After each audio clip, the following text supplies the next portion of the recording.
Hey, what's up, guys? Houston here with HoustonMcMiller.com.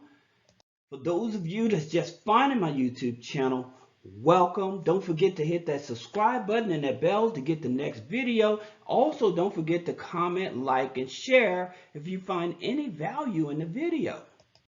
Now, today's video, we're talking about Digital Federal Credit Union, aka DCU. And the thing about it, everybody's talking about it. Everybody wants to join, and people are asking, well, how do I join? How do I join? Well, there's a reason why so many people are wanting to join, and I'm going to tell you exactly why. Now, in this video, we're going to be talking about how to join. We're going to be talking about opening up accounts, what credit bureaus they use, application process, especially talking about the employment and the credit secret that a lot of people are using and not telling the rest of us about. Plus, we're going to talk about how to get a personal loan um, with DCU. All right. Now, how to join DCU, Digital Credit Union. Here's the thing. In order to join Digital Credit Union, you have to be a part of some organization, military and stuff. So here's where you can go if you want to join. You can join the Reach Out for Schools organization for just $10. So if you got $10, you can join that way. Plus, you also have to open up a savings account with DCU, which is $5. Also, you can join by using the Merrick River Watershed Council Incorporated for $35. So you can become a member there, and you'll get an invite to DCU as well. Now, do they use check systems or telecheck? This is very important because a lot of people may be in check systems and they're trying to find a bank that doesn't use check systems. Well, the unfortunate situation when trying to open up a checking account with DCU, they do pull from check systems. Okay, and because they pull from check system, you may not be able to get a regular checking account from. Sometimes, if you try to address the situation with check systems, then they'll go ahead and open up a checking account for you. But a lot of times when you're in check system, when they check system, they may not allow you to open up a checking account right away. Does that mean that they won't allow you to do it in the future? No. But when you first join DCU, okay, if you're in check system, they more likely won't give you a checking account. Now, what credit bureaus do they pull? Now, here's the situation. When you're opening up a savings account, they actually pull Equifax. So the checking account, they look at check system. On the savings account, they look at Equifax. And I think if many of us understood the process of this, I think it'll be much easier for us to move forward with DCU. Okay, so now you know if you have a recent bankruptcy on your Equifax and you're trying to join DCU, again, it's iffy, but recent bankruptcies for a lot of financial institutions, they may not allow you to even open up a checking account. Again, I'm not saying they won't, I'm just saying they may. So just keep a caution of that. So when you're trying to open up that savings account, remember they're going to pull your Equifax. So make sure that your Equifax is not blocked as well, okay? Now, what's the application process for DCU? Here's the situation. They want you to have your legal name, your residential address, your social security number, or your individual tax identification number. Basically, your ITIN if you're a foreigner, right? Your phone number, your date of birth, and they may ask to see other documentation, like maybe a current utility bill as well. Now, let's talk about the employment, putting the employment information, all right? Now, I want to pause for a minute because I think you all need to understand this credit secret that I'm sharing with you because a lot of people are getting denied. All right. So let's talk about the employment. All right. Here's the situation. If you work for yourself. You should not be putting on there self-employed, okay? Um, and we're going to talk about that in a minute. Do not put on there that you're receiving retirement benefits, okay? And do not put on there that you're receiving disability, okay? And I'm gonna tell you why, because when you put those three things on an application, you have a higher chance of being denied credit cards and loans. All right. So what do you actually put on the application?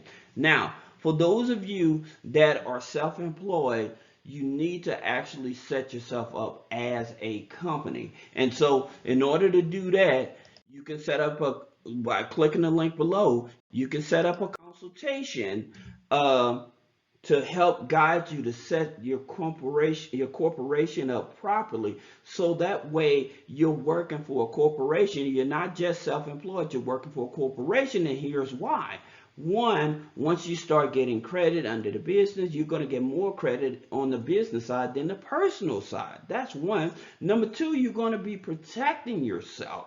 That's very important, to be able to protect yourself. And number three, like I said, you actually working for a company versus you saying that I'm self-employed. So now you look more professional. Okay. Now, for those of you that have recently retired, or you have on your credit reports, you need to pull your credit report and see for the employment situation. Do you have on their retirement, um, Social Security, disability, or if you have self-employed? If you have those three things on your credit report, you need to take those off.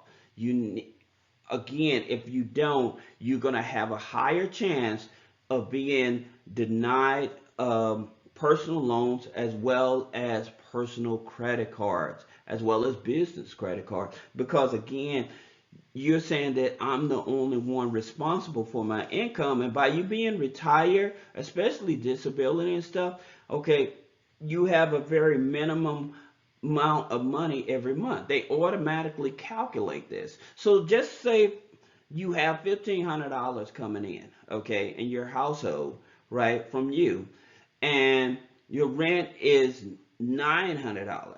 You're over that 50% debt to income ratio.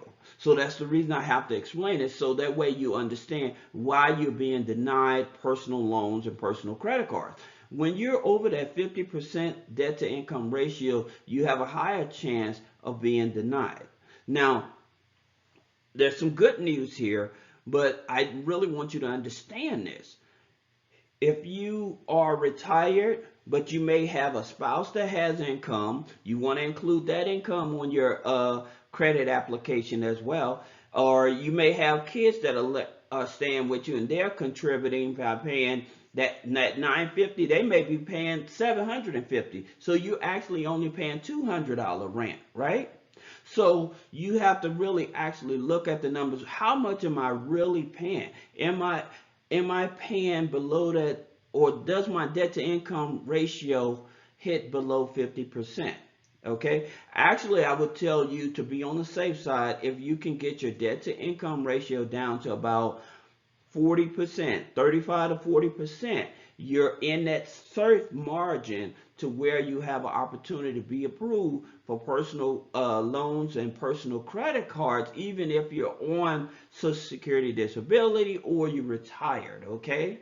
So you have to understand it. But those of you that are self-employed, you should not put on there self-employed, because you have a higher chance of being disqualified for personal loans, personal credit cards. Okay. Now here's another thing for those of you self-employed. Again, click the link, set up a consultation, so we can talk about setting you up in the right business structure so you can move forward. All right. Now, why you want to join DCU? Okay, here's the thing about it. Why a lot of people like to join. All right, they offer personal loans, and here's the thing. I just talked about debt to income ratio. They offer personal loans because they don't uh, really focus on your credit score. they focus on your income. Okay, so they focus on the financial situation of the household, not the personal credit score itself. Okay, so which is very good for a lot of people. Again, because you may have a low debt to income ratio. And if you have a low debt to income ratio because your credit score may be low, that doesn't mean you're going to get denied. You may have higher income, but just a low credit score. So you have a higher chance of being approved with digital community credit, federal credit union. All right.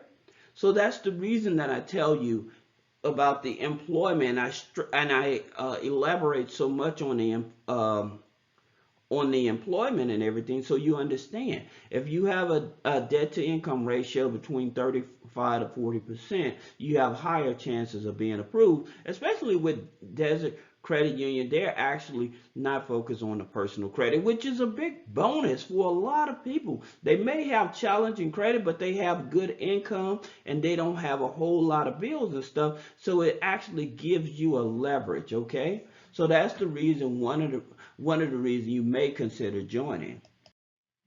So if you want to learn more about how to restore your personal credit, or you want to learn how to set up a business, also if you want to get access to the free business credit videos, click the link below. This is Houston with HoustonMcMiller.com, as well as Three Way Funding. Thank you.